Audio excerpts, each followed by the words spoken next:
Buenas tardes a todos, bienvenidos a una clase más del Diplomado Producción de Vino del CESBC.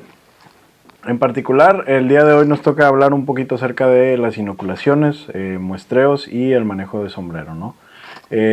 Curiosamente, nos ha tocado abordar el tema en particular de cada uno de estos conceptos en las clases posteriores, con la finalidad de tener un poco más explicado el tema en particular. Sin embargo, en este momento vamos a ser un poco más detallados con cada una de estas terminologías que podemos encontrar y vamos a tratar de abordar el aspecto práctico y el aspecto científico de todos estos temas con la finalidad de que podamos quedarnos sin dudas en base a lo que nosotros tenemos por entendido sobre esos conceptos, ¿no?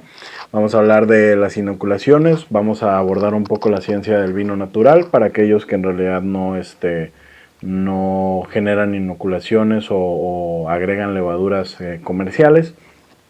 Vamos a hablar sobre los muestreos en los avances de la fermentación y también vamos a ver un poco acerca de la ciencia del remontado, que usualmente se aplica en lo que son los vinos tintos y en algunos vinos naranjas también, ¿no? Pero bueno, el primer tema del cual vamos a hablar aquí es la inoculación, ¿no? Y la inoculación es básicamente la acción de la adición de levaduras al jugo o mosto. Usualmente esto se lleva a cabo en un starter. Y el starter es básicamente un recipiente ajeno a lo que es nuestro contenedor en donde tenemos el producto a fermentar, con la finalidad de que nosotros podamos llevar a cabo este cultivo de levaduras o esta inoculación. Básicamente agrego la bolsa de levaduras y a un ambiente, digamos, de agua un poquito caliente, no tanto como a los 40 grados centígrados a lo mucho. Y la idea es crear esta activación de las levaduras para entender que sí están trabajando y que sí están sanas.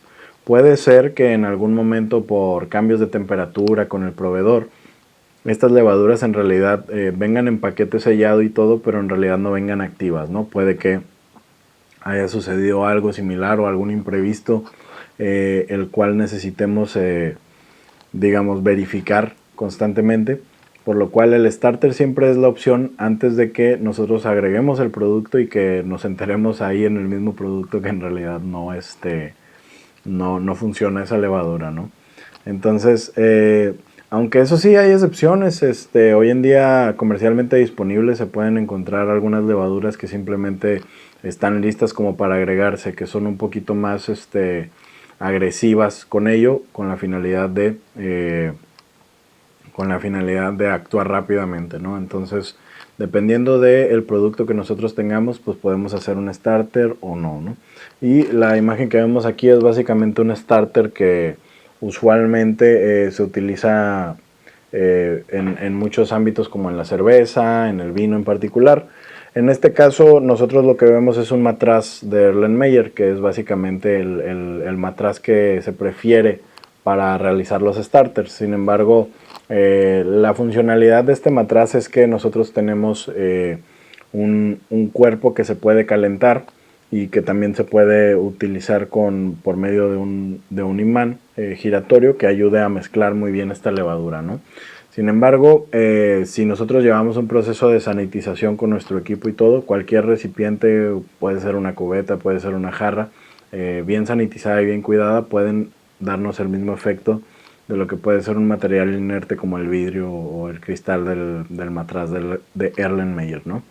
La idea de la activación o del starter es propiciar las condiciones de ambiente y desarrollo en el paquete del proveedor, ¿no? Entonces, dependiendo usualmente se siguen los parámetros de cierta cantidad de agua o cierto gramaje de las levaduras en cierta cantidad de agua disuelto y mezclado durante 5 a 10 minutos con la finalidad de, digamos, que esta levadura responda de la manera muchísimo más eficiente, ¿no?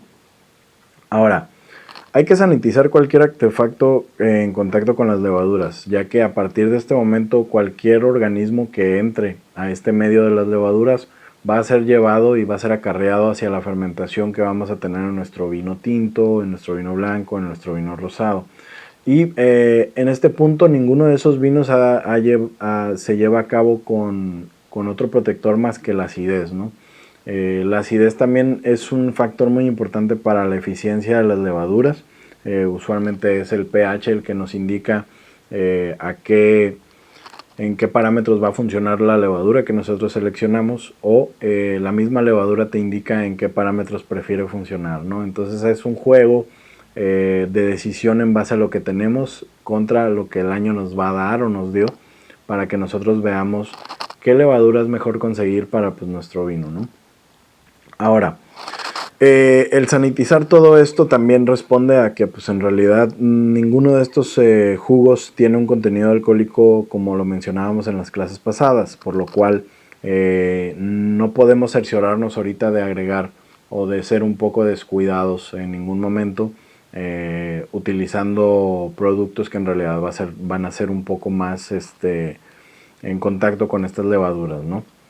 Ahora, las inoculaciones no solo cumplen funciones de fermentación, en particular nosotros podemos agregar también acidificación o ácidos antes de la misma fermentación con la finalidad de, digamos, modificar el pH que nosotros tenemos en nuestro mosto y de esta manera pues podemos llevar a cabo una fermentación muchísimo más limpia, algo un poquito más estable.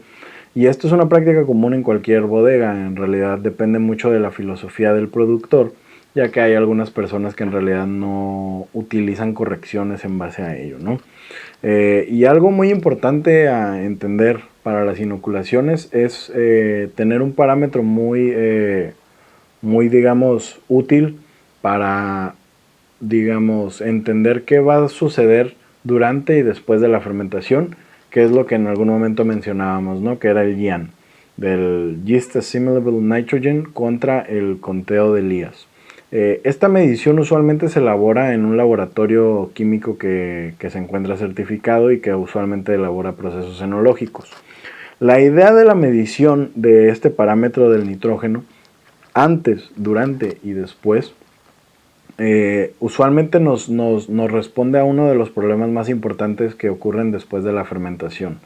¿Qué pasa si yo tengo demasiado nitrógeno en mi mosto, el cual básicamente tiene muchas levaduras o pocas levaduras que van a comérselo, ¿no?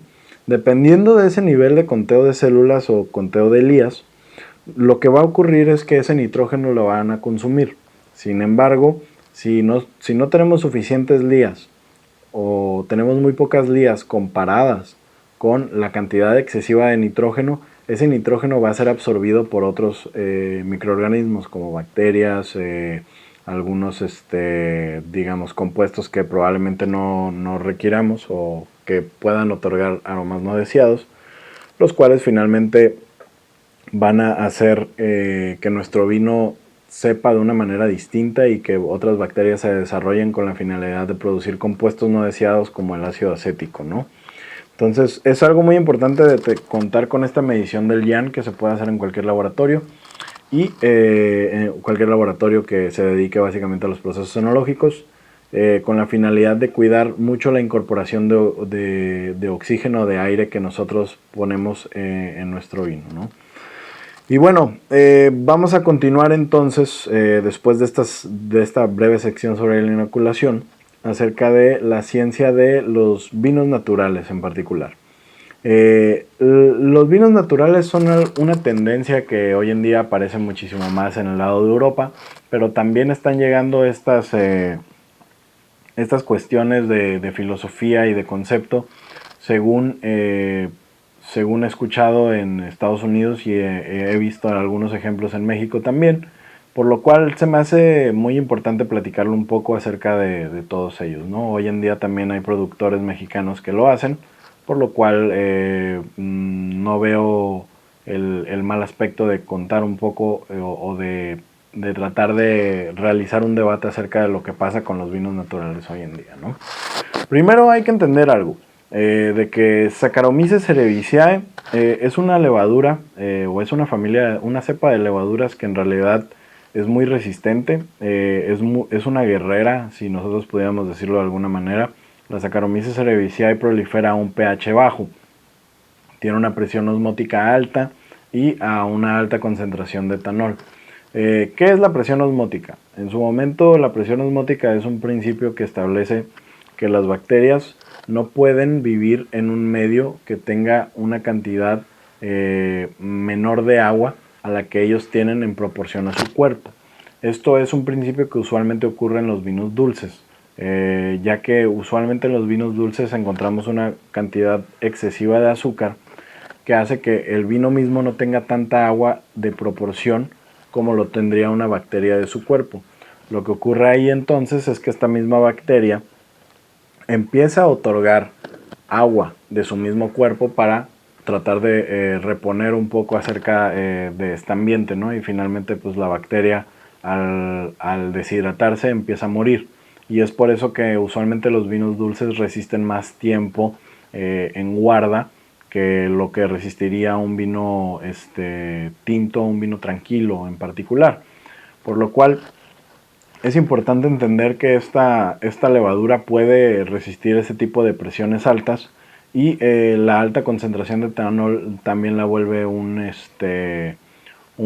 buena guerrera contra los vinos de contenido alcohólico alto, ¿no? E inclusive hoy en día podemos encontrar levaduras comerciales que en realidad resisten o toleran grados de alcohol muchísimo más altos, ¿no?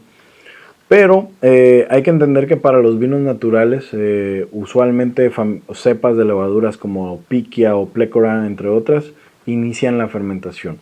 Entonces, no estaría de más comenzar a leer acerca de estas levaduras y comprender un poco acerca de su naturaleza, dependiendo del lugar en donde estemos, hablando de ejemplos de climas cálidos, ejemplos de climas fríos, climas con ciertas altitudes. Y no estaría tampoco mal establecer, digamos, un análisis de laboratorio en base a la levadura que se encuentra en nuestra bodega para conocer un poco más acerca de las cepas de levadura que nosotros tenemos. Y si nosotros básicamente realizamos fermentaciones espontáneas o permitimos fermentaciones espontáneas, no está de más por lo menos conocer qué es lo que está fermentando en tu bodega con la finalidad de entenderlo y tratar de darle el mejor ambiente posible para que desarrolle aromas deseados, ¿no? Entonces, aquí la cuestión es que muchas de esas levaduras tienen sus maneras de trabajar. Sin embargo, usualmente empiezan la fermentación, pero no la terminan. Estas levaduras de las cuales estamos hablando, básicamente no tienen la reacción la resistencia a estos niveles de alcohol tan altos, y al grado 4 o grado 5 de alcohol suelen inhibirse y pues morir, ¿no? En ese aspecto. Entonces, uno de los principales aspectos de estos vinos naturales, o la clave de los vinos naturales, es no sulfitar. Aunque ya sabemos que la fermentación produce sulfitos, estos sulfitos son una cantidad mínima, la cual ayuda a llevar a cabo la fermentación de una manera un poco más saludable, ¿no? Sin embargo, la idea de entender qué levaduras se desarrollan en nuestra bodega nos va a ayudar a hacer muchísimo más fácil estos procesos, con la finalidad de llevar a cabo fermentaciones de la manera en la que nosotros deseamos que se transmitan en nuestro vino, ¿no? Y la idea de usualmente recibir uva con la finalidad de crear una fermentación natural es la velocidad con la cual nosotros vamos a procesar la uva y de la manera en la que nosotros vamos a utilizar el frío hasta formar el sombrero, por ejemplo, en el caso de los vinos tintos, o de simplemente aplicar este frío para los vinos blancos o rosados que nosotros vayamos a hacer. Después de ello, nosotros vamos a dejar que se sedimente todo esto. Vamos a hacer el trasiego correspondiente en el caso de los blancos y los rosados, o en el caso de un tinto natural, por ejemplo, vamos a dejar que se forme el sombrero, y a partir de ahí nosotros podemos comenzar la temperatura. Lo que estamos haciendo es básicamente tener una especie de momentum en el cual nuestro vino está frío, no inicia la fermentación, pero sí permite que los otros procesos como el desfangado se lleven a cabo, por lo cual vamos a tener una fermentación más limpia, aunque conocemos que las familias de levaduras nativas van a crear mucha complejidad en aroma comparado con las levaduras comerciales que en realidad se centran en producir ciertos aromas en particular, ¿no? Entonces, aquí la cuestión es empezar a preguntarnos qué es lo que sucede en nuestro entorno para tratar de entender más con ello. Uno de los aspectos más importantes que hay que mencionar es que usualmente en la uva nosotros tenemos esta capa de pruina, que es una cera en la cual se alojan levaduras, que nosotros podemos darnos cuenta en cualquier racimo que tiene una capa grisácea por la parte de la cáscara. Ahora, ¿qué pasa si en mi región existen muchas lluvias antes de la cosecha o existen algunas heladas, ¿no? De manera que estas levaduras nativas en realidad no pudieron soportar este tipo de ambiente, o que finalmente el agua de la lluvia las haya deslavado, y nosotros al querer realizar una fermentación espontánea, porque todos los años ha sido lo mismo, pues este año en particular no arrancó, que fue lo que pasó, ¿no? Entonces, la idea de fijarnos en nuestro entorno hace que nosotros tengamos soluciones inmediatas para poder en realidad no arriesgarnos con nuestro caldo, que en realidad pues una tonelada en realidad no es tan económica, por lo cual en el caso de las heladas o las lluvias yo recomiendo utilizar cualquier fermentación activa que ustedes tengan.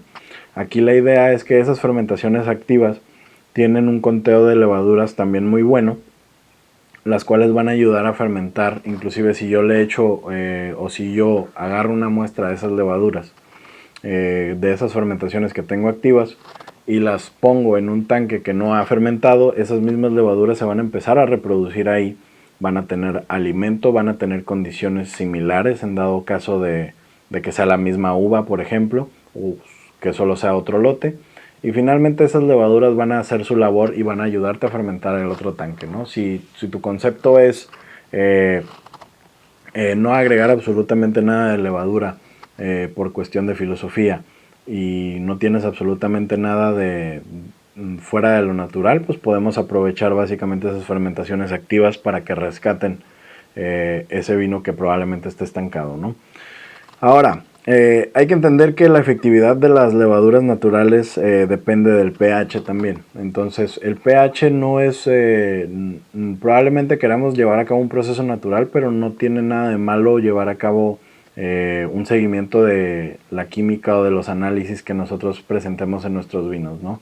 La idea es comprender un poco más como la ciencia detrás de eso para saber qué hacer en caso de alguna falla, pero lo mejor es entender esta química para que pues podamos pues llevar a cabo una fermentación o un proceso enológico muchísimo más cuidado, que al final se va a sentir en boca a la hora de probar nuestros vinos, ¿no? Pero es importante conocerlo porque en base al pH y en base a muchas de las cuestiones que hoy en día rondan con los vinos naturales, hablando de si son más complejos o no que un vino tranquilo, pues en realidad ya dependerá mucho de cada paladar. Sin embargo, hay que establecer algo muy importante, ¿no? Las levaduras autóctonas aumentan el riesgo de las aminas biogénicas, la acidez volátil y otros compuestos que probablemente no nos guste encontrar en nuestros vinos. Las aminas biogénicas en realidad son compuestos que probablemente nos causen un poco de dolor de cabeza, que se conocen como las histaminas, las tiraminas. Existen muchísimos más compuestos, la putrescina, la cadaverina, en fin, ¿no? Estos compuestos en realidad le otorgan una personalidad o una agresividad al vino que en realidad no puedes dejar de sentir. Por lo cual nosotros tenemos que tener cuidado a la hora de fermentar con levaduras autóctonas, porque usualmente estas levaduras o estos microorganismos en general pueden sintetizar esos compuestos y producirlos de una manera no deseada para nuestros vinos. Por lo cual asimismo también pueden sintetizar los precursores para la acidez volátil, entre otros compuestos que al final no vamos a querer en nuestros vinos.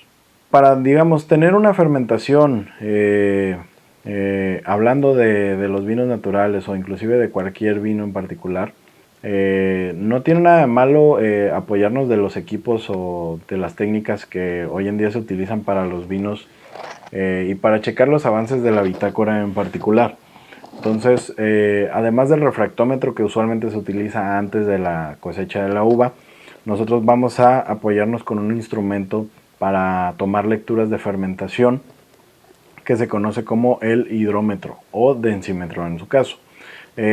Aquí el hidrómetro es básicamente este artefacto que nosotros vemos que está graduado en diferentes grados, pueden ser Brix o pueden ser BOME, que son los que más encontramos hoy en día aquí en México.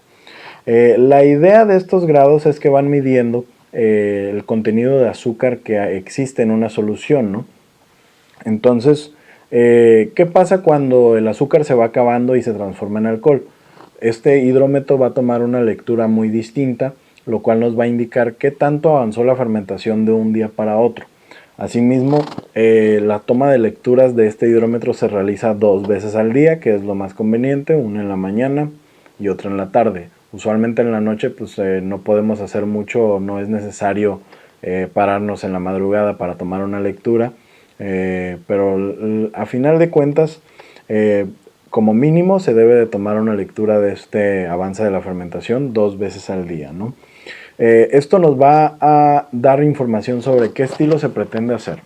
Pues bueno, si en la lectura nosotros medimos temperatura y medimos también los grados Brix y me estoy dando cuenta de que la temperatura que el vino está tomando hace que los grados Brix se desaparezcan muy aceleradamente, pues bueno, lo que yo tengo que hacer entonces es bajar la temperatura para que esas levaduras no actúen tan rápido y en base a ello pues yo pueda tener el estilo de vino más ligerito que yo deseo, ¿no?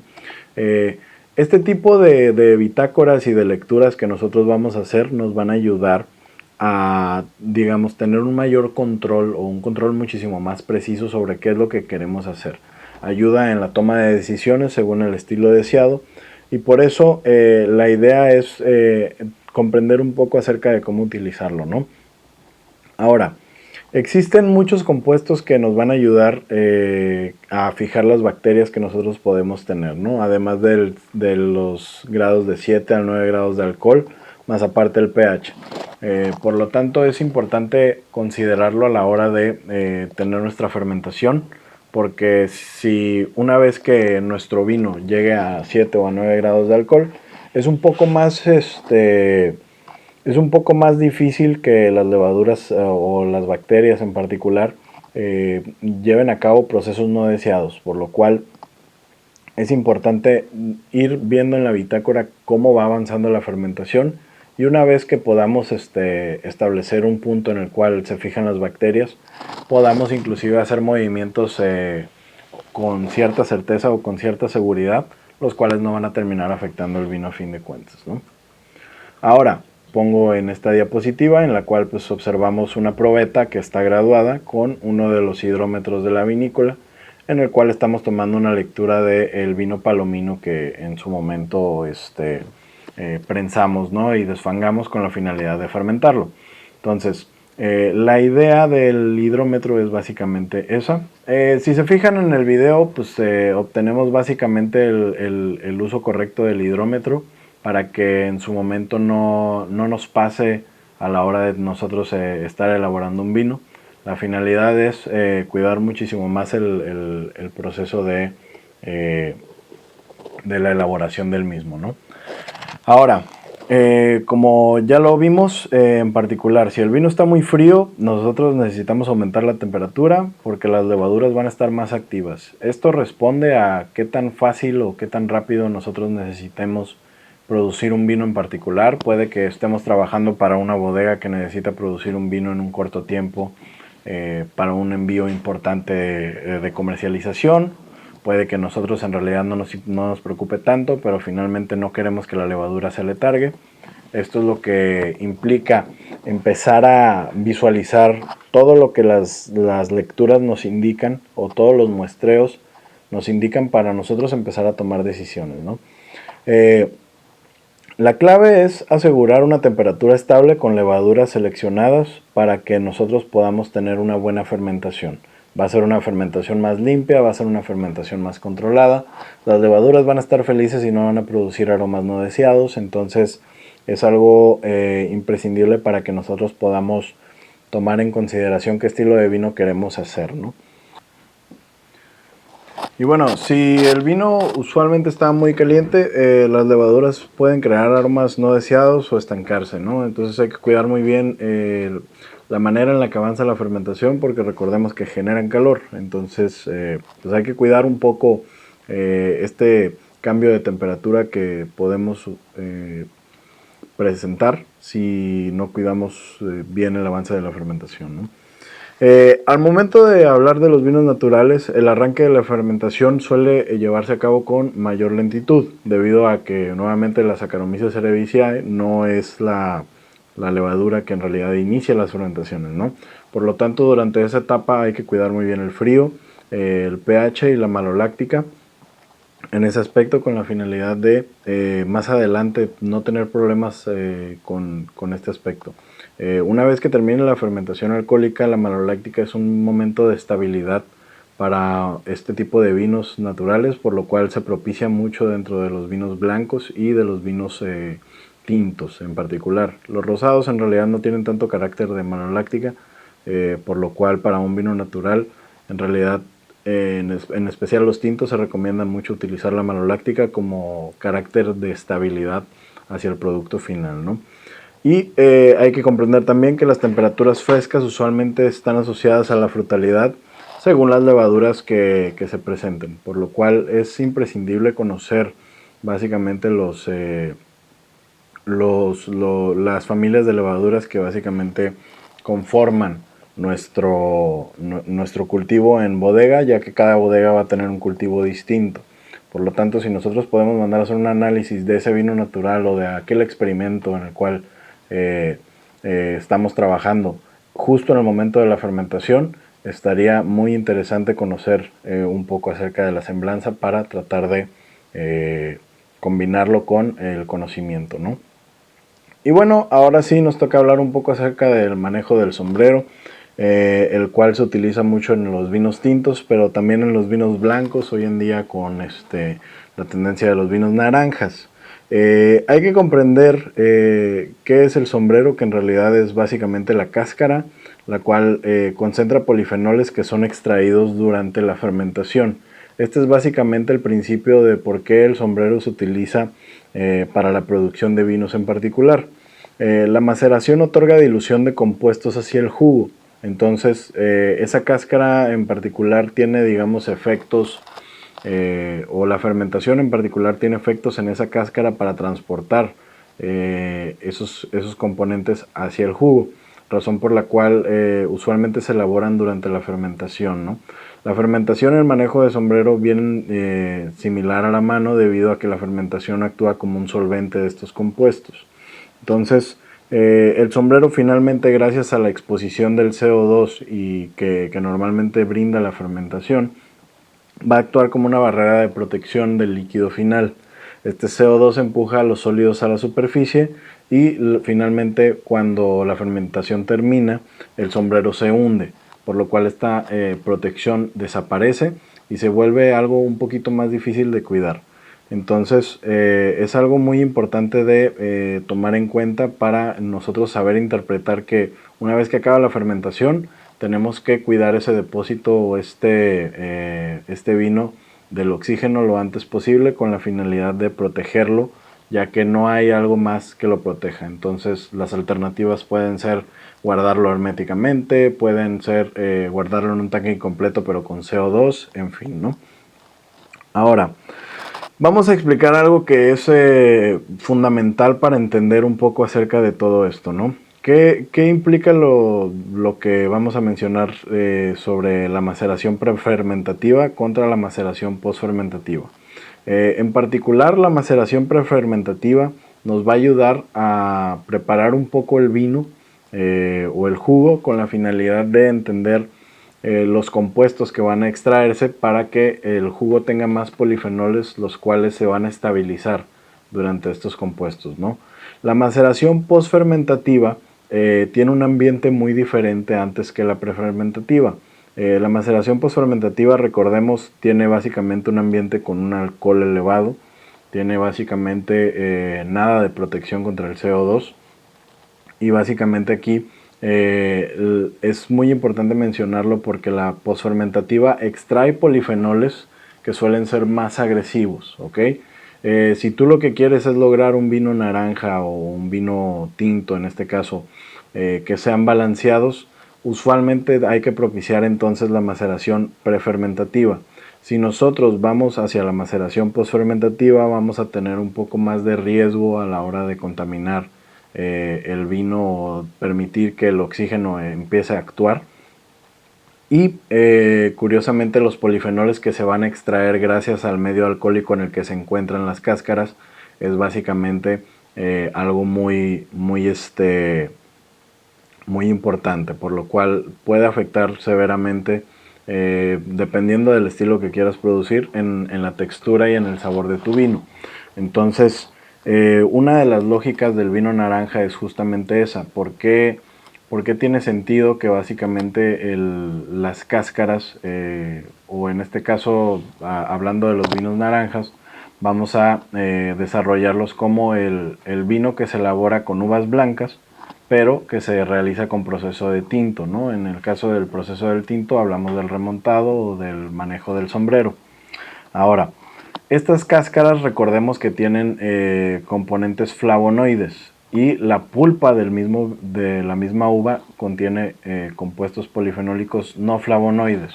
Estos dos en conjunción básicamente son muy estables, por lo cual el vino naranja en realidad mucha gente considera que es un vino más oxidado, pero justamente es la combinación de estos dos polifenoles que se vuelven estables, los cuales hacen que el vino naranja no tenga un carácter de oxidación. De hecho, sería un error llamarlo o probar un vino naranja, probarlo a completamente oxidado y que el mismo productor te diga que en realidad es una característica de los vinos naranjas. Error.